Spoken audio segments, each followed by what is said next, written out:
खौरां बुथुमगिरि नोंथांमोन गिबियावनो साबायखर बावबाय नोंथांमोननिसिम। बे जाबाय दिनैनि फोरबोआ जाबाय ब्रैथि फोरबो। बे गोदो गोदायनिफ्रायनो माब्लानिफ्राय सोलिबोनाय बेखौ जोङो जागायजेननायखौ खिन्थानोनो हाया जाहैबाय। नाथाय बाथौ धोरोमारिनि बादियै जा मोनबा फोरबो दङ, बे मोनबा फोरबोनि मादाव ओंखाम गोरलै जानाया बाथौआरि धोरोमनि बादियै ब्रैथि फोरबो। बे फोरबोखौ जोङो गोदो गोदायनिफ्रायनो फालिबोदों आरो दिनैबो फालिदों आरो इयुनावबो फालिलांगोन धोरोमखान्थि बादियै। मानो होननानै बुङोब्ला इसोरनि फारसे सुबुंफोरनाव फोथायनाय दं। गुबुन गुबुन धोरोमारि सुबुंफोराबो इसोरखौ फोथायो। थिग बे लेखा बाथौआरिनि जा धोरोम सिबिसुला रायजो राजा दङ, जों इसोरखौ फोथायो।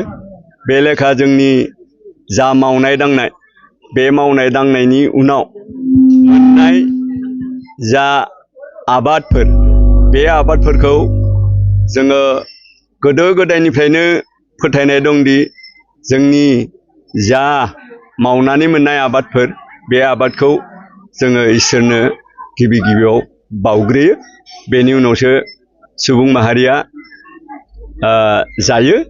थिग बे लेखा दिनैनि फोरबोआव अदेबानि ओंखाम गोरलै जानायल' नङा।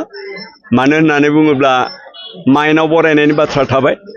जोङो फोथाराव गायनाय माइखौ जोङो बरायनानै माइनाव हिसाबै जोंनि मोनथिना बादियै, जेरै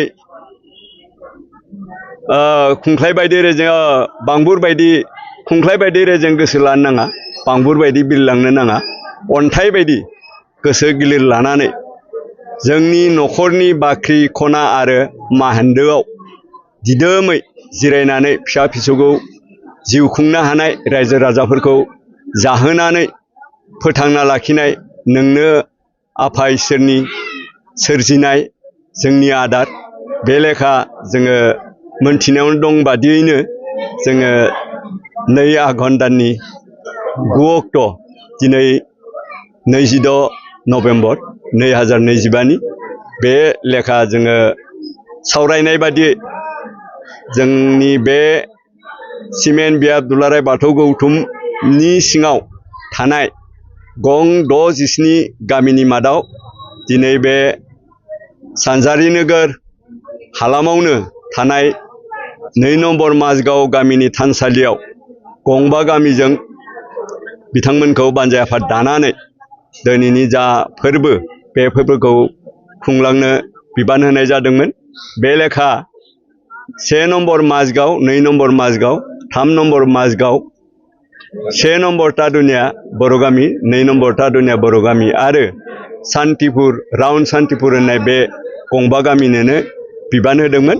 बे लेखा बिथांमोना मावै मावै नै दिनै जागायजेनबाय। बे जागायनाय फिरफिला बिरहोखांनायनि उनावनो जोंनि धोरोमखान्थियाव थानाय बादियै जोङो रुंसारि जालांनाय धोरोमनि खामानि मावनानै मेंनो रोङै खामानि मावबोनानै दिनैसिम जायफोर बाथौ सुबुंसाफोरा रुंसारि जालांबाय, बिथांमोनखौ गोसोखांनानै बिथांमोननो बे फोरबो खुंनाय बेलायाव गोसोखांनानै मान बावफायो। बे लेखा मान बावफाबाय। दानिया इयुनाव दङ ओंखाम गोरलै जानायनि फोरबो। बे हाबाफारिलाइ बायदि दिनैनि आफादनि जा थांखि आरो जा फारिलाइ सुजुनाय, बे फारिलाइ सुजुनायजों लोगोसे दान्दिसे उनावनो आर'ज जागायजेनसिगोन आरो बेवहायनो सावरायमा मेलबो दङ। 2 आयदाफारि दङ। बे सावरायमा मेला हाबाफारि जागायलांगोन। बेखिनिखौनो नोंथांमोननो फोरमायनानै आंनि गोजोन्थों। बिब्दि नेमखान्थि बादियै हयथ' बेनिख्रुइ बांसिन गाजा गोमजा जालांगोन। मानो होननानै बुङोब्ला गोदो गोदायनिफ्रायनो बाथौआ माब्ला जोनोम जानाय बेनि जारिमिनावनो लिरना दोनबोआखै। मानो होननानै बुङोब्ला जोंनि बर' सुबुङा बिब्दि जारिमिन लिरनायखौ मोनथियानोमोन जानो हागौ, हयथ' गोबां लेखा फराबो गैयाबो जानो हागौमोन। बेनिखायनो माब्ला सिजौआ जोनोम जानाय बेनि जोनोम सानखौ रावबो फोरमायनो हाया।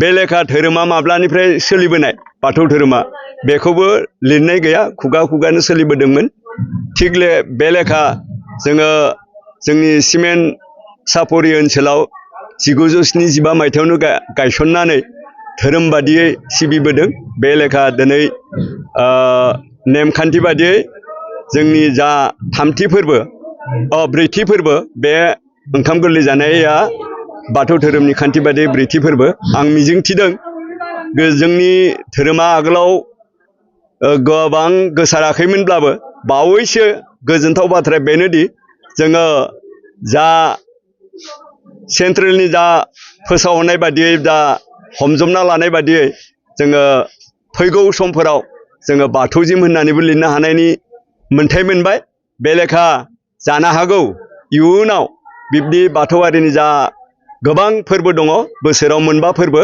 बे लेखा फोरबोफोरा गाजा गोमजा रं बिरं जासिनगोन होननानै आं मिजिंथियो आरो थारैनो आफा इसोराबो अनहरगोन बेखौ आं फोथायो गोजोन्थों।